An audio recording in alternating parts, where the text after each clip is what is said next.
Adobe acaba de reportar unos ingresos que son récord, o sea, 6.400 millones de dólares solo en el primer trimestre de este año fiscal 2026. Sí, es una cifra masiva. Y además tienen un flujo de caja operativo que roza los 3.000 millones.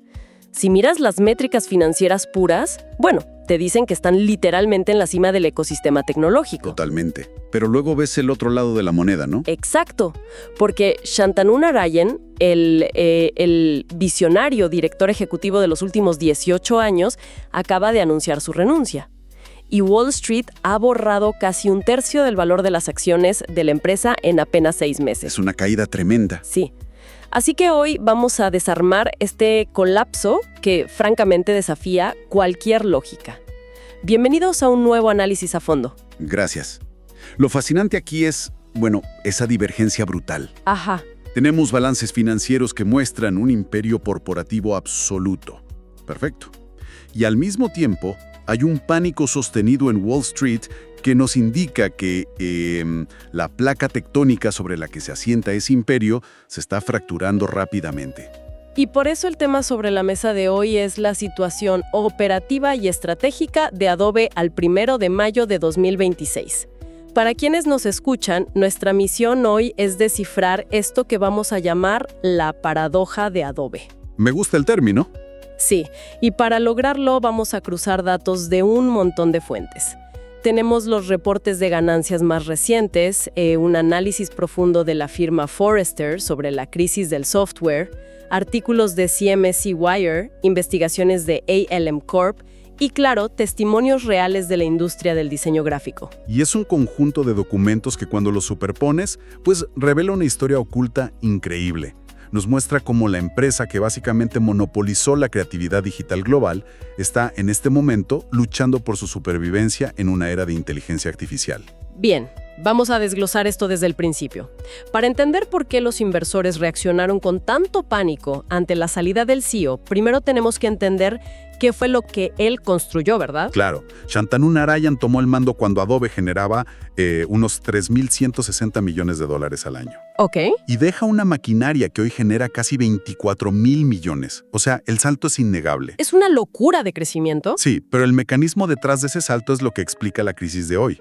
En 2013, Narayan forzó un cambio de modelo de negocio histórico. Pasaron de vender software en caja, licencias perpetuas. El clásico disco de Photoshop que comprabas una vez. Exacto. Pasaron de eso a las suscripciones en la nube con Creative Cloud.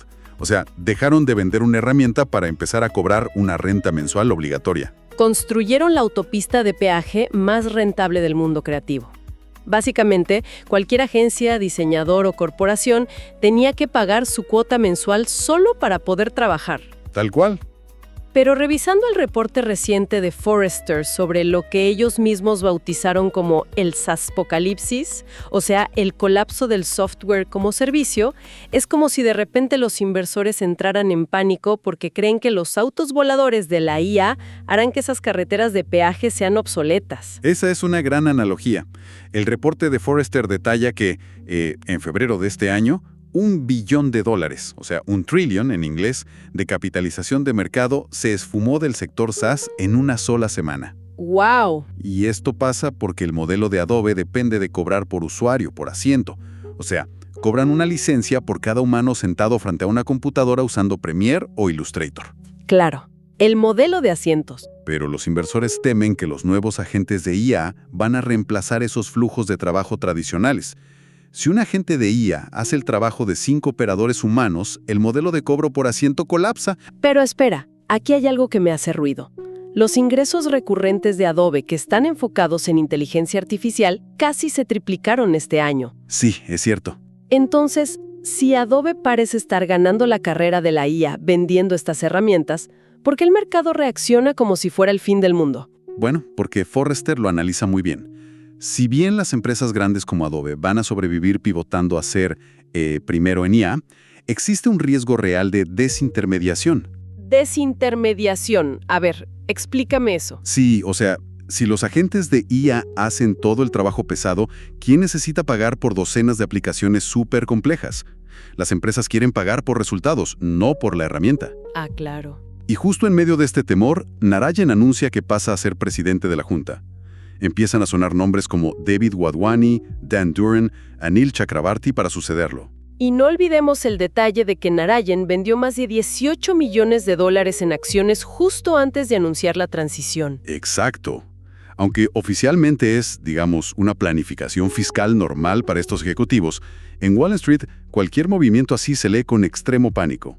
Especialmente con la tensión que hay. Y hablando de tensión, Wall Street no es el único que está perdiendo la fe. Esa misma autopista de peaje está provocando una rebelión masiva entre los propios usuarios. Uy, sí, la demanda del gobierno. Exacto. La Comisión Federal de Comercio de Estados Unidos, la FTC, y el Departamento de Justicia demandaron a Adobe. El documento acusa a la empresa de usar los llamados patrones oscuros, Que es básicamente atrapar a los clientes en planes anuales que se pagan mes a mes. Sí, ocultaban las letras pequeñas, y si un usuario intentaba cancelar después de los primeros 14 días de prueba, les cobraban una tarifa de terminación anticipada. El famoso ETF. Sí, que te cobraba de golpe el 50% del valor restante de todo el año. Una locura. Y todo esto culminó en el acuerdo de marzo de 2026 por $150 millones. Pero a ver, si Adobe reportó ganancias netas de más de $7,000 millones en 2025, esta multa de $75 millones en efectivo representa menos de 4 días de ganancias. Sí, es un vuelto para ellos. ¿No es esto simplemente validar que abusar del cliente corporativamente es increíblemente rentable? Desde un punto de vista matemático, sí. Pero si conectamos esto con el panorama general, el daño real no es financiero, es reputacional. Claro. Porque recuerda cómo se dividió ese acuerdo. Fueron 75 millones en multa y otros 75 millones en servicios gratuitos. O sea, compensaciones como darte 2 meses gratis de suscripción. Lo cual obligaba a la gente a quedarse en el ecosistema del que querían huir. ¡Qué ironía! Exactamente. La multa fue vista por los creativos como un insulto total. Esto ha roto por completo el capital de marca de Adobe. Esa relación de confianza se fracturó. Y eso nos lleva a la famosa fatiga de suscripción. Los usuarios están hartos de pagar $70 al mes por más de 20 aplicaciones cuando en realidad solo usan, no sé, Photoshop y Premiere. Y a eso súmale la deuda técnica. Sí, el bloatware. En nuestros reportes vimos quejas graves de profesionales. Por ejemplo, editores de video sufriendo un desajuste crónico de audio en Premiere Pro. Sí, que el audio se desincroniza de la imagen mientras editas. Imagínate ser un profesional, pagar carísimo y argumentar que Adobe prefiere lanzar tecnología efectista de IA en lugar de asegurar la estabilidad básica del software. Es que ahí está el punto. Y debido a esta frustración tan profunda, la competencia empezó a desmembrar sistemáticamente el monopolio de Adobe. Aquí es donde se pone realmente interesante, estoy segura. Es como si Adobe ya no se enfrentara a un solo asesino de Photoshop. Está sufriendo la muerte por 1000 cortes. Totalmente. Están atacando sus flancos más débiles uno por uno. Empecemos con Figma. Claro, Figma dominó por completo el diseño de interfaces de usuario. Eran nativos en la nube, ligeros, colaborativos. Adobe intentó comprarlos por $20,000 millones, pero los reguladores bloquearon la compra. Sí, por temas antimonopolio. Y sin Figma, Adobe quedó vulnerable en el diseño web. Luego tienes a Canva, que empezó atacando a los principiantes. Canva domina el mercado bajo y medio con sus 3.6 millones de plantillas. Cualquiera puede diseñar en minutos sin saber nada de software complejo. Y Adobe contraatacó con Adobe Express, que operativamente retiene mucho valor, porque se integra en un flujo de trabajo profesional. Sí, puedes importar PDFs, archivos pesados de InDesign, conectarlo todo con Creative Cloud. En eso Express es superior. Pero Canva no se quedó ahí. Atacaron el mercado profesional comprando la suite Affinity. Y esta es la mayor amenaza ideológica. Definitivamente. Affinity ofrece una licencia perpetua universal por unos $165. Pagas una vez y listo. Sin suscripciones. Es exactamente lo que los profesionales frustrados estaban pidiendo a gritos.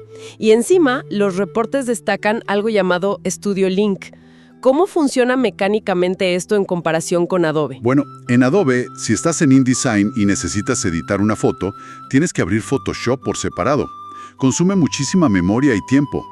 En Affinity, con Studio Link, Las aplicaciones comparten el mismo motor base. Ah, o sea que no abres otro programa entero. Exacto. La interfaz cambia casi al instante. Renderizado local, ultra rápido, sin la lentitud de la nube. Y ahora Canva está haciendo que Affinity sea gratuito para el sector educativo. ¡Wow! Están construyendo un ecosistema paralelo completo para que las nuevas generaciones no tengan que pagar el famoso impuesto Adobe mensual. Y para defender su castillo de todos estos ataques simultáneos, Adobe apostó absolutamente todo su futuro a la inteligencia artificial. Lo cual ha sido una espada de doble filo, ¿no? Les ha traído herramientas revolucionarias, pero también desastres de relaciones públicas enormes. Empecemos por lo positivo para ellos. Adobe Firefly, compitiendo contra Midjourney. Sí, los reportes dicen que en fotorrealismo puro y arte visual, la versión 6.1 de Midjourney sigue ganando por goleada. Sí, visualmente superior. Pero Firefly domina en algo mucho más lucrativo, que es la integración de flujos de trabajo, como el relleno generativo, y sobre todo, la seguridad comercial. Ah, claro, porque Firefly se entrenó únicamente con contenido licenciado de Adobe Stock y de dominio público. Así protegen a las empresas de demandas por derechos de autor. Y eso para una agencia multinacional vale oro. No pueden arriesgarse a usar imágenes que violen el copyright. Adobe intentó posicionarse como el chico bueno de la IA, creando Firefly de forma ética. Pero luego, Luego llegó junio de 2024. el desastre de los términos de servicio. O sea, actualizaron sus términos legales y la forma en que estaban redactados hizo que los usuarios creyeran que Adobe espiaría sus archivos locales. Sí, pensaron que iban a usar proyectos confidenciales, archivos bajo acuerdos de confidencialidad, todo para entrenar a su IA. Y fue un pánico masivo en la industria. Literalmente los vieron como el gran hermano. Adobe tuvo que retractarse públicamente y aclarar que no escanean contenido local ni entrenan con archivos privados. Pero el daño a la confianza ya estaba hecho. Sí, ¿cómo te recuperas de eso cuando tu comunidad ya te tenía bajo la lupa por los precios abusivos? Es muy difícil. Y esto plantea una pregunta importante sobre hacia dónde va Adobe realmente. Porque ya no se trata solo de la interfaz que usamos los humanos. ¿A qué te refieres? Hablo de la cadena de suministro de contenido. Adobe Gen Studio intenta unificar flujos de trabajo para cerrar lo que llaman la brecha de adopción de IA. Ah, sí, leí eso en los documentos. Se esperaba que un 83% de las empresas adoptaran la IA rápidamente, pero solo están en un 58% por culpa de la fricción en sus flujos heredados. Exacto. Generar una imagen con IA es fácil, pero aprobarla, adaptarla a 30 formatos y distribuirla en una corporación es un dolor de cabeza. Gen Studio automatiza eso. Y esto me lleva a la adquisición más rara, o al menos a primera vista. En abril de 2026, Adobe compró SEMrush. SEMrush es una plataforma de análisis web y SEO. Así es. ¿Por qué una empresa de diseño gráfico compraría una empresa de posicionamiento web? Porque la búsqueda ya no se trata de clics en un navegador. Ahora hablamos de optimización de motores generativos, o GEO, y optimización de búsqueda agéntica, ASO. O sea, ¿cómo las IAs y los agentes autónomos perciben a una marca? Exactamente.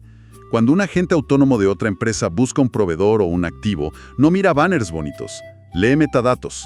Adobe compró SEMrush porque su IA ya no es solo para crear imágenes. Se convirtió en infraestructura empresarial. Es fascinante. Entonces, para ir resumiendo este análisis a la audiencia, volvemos a la paradoja de Adobe. Ajá. Por un lado, la empresa está financieramente más fuerte que nunca. Su ratio de precio y beneficio, el famoso PE, está en 11.09. Lo cual indica que las acciones están sorprendentemente infravaloradas, ¿no? Sí, representa una oportunidad financiera enorme en papel. Pero por otro lado, su cultura corporativa, su relación con los creadores y su liderazgo directivo están en el punto más frágil de su historia. Entonces, ¿qué significa todo esto al final del día? Bueno, significa que tener el dominio tecnológico ya no te garantiza la lealtad del cliente, y menos en la era de la inteligencia artificial. El próximo director ejecutivo no solo tiene que arreglar el código del software, tiene que reparar la confianza. Totalmente. Y me gustaría dejar a quienes nos escuchan con una reflexión que me surge al ver todos estos datos. Adelante. Si Adobe logra tener éxito orquestando estos nuevos ecosistemas, donde la IA crea, ajusta y distribuye el contenido por sí misma, O sea, agentes de IA interactuando con otros agentes de IA. exacto, llegará un momento, digamos, en la próxima década, en el que los humanos ya ni siquiera necesiten abrir una interfaz como Photoshop. ¡Wow! Es decir, que el diseño gráfico se convierta simplemente en una conversación entre algoritmos. Sí, parámetros abstractos gestionándose en el fondo de un servidor. Es una frontera que definitivamente nos hace cuestionar el futuro de la creatividad. Es una locura pensarlo así, pero los datos apuntan hacia allá. Sin duda hay mucho sobre lo que reflexionar en nuestras propias carreras mientras esta tecnología sigue avanzando. Gracias por este desglose tan completo hoy. Un placer como siempre. Y gracias a toda la audiencia por acompañarnos. Nos encontraremos nuevamente en el próximo análisis a fondo.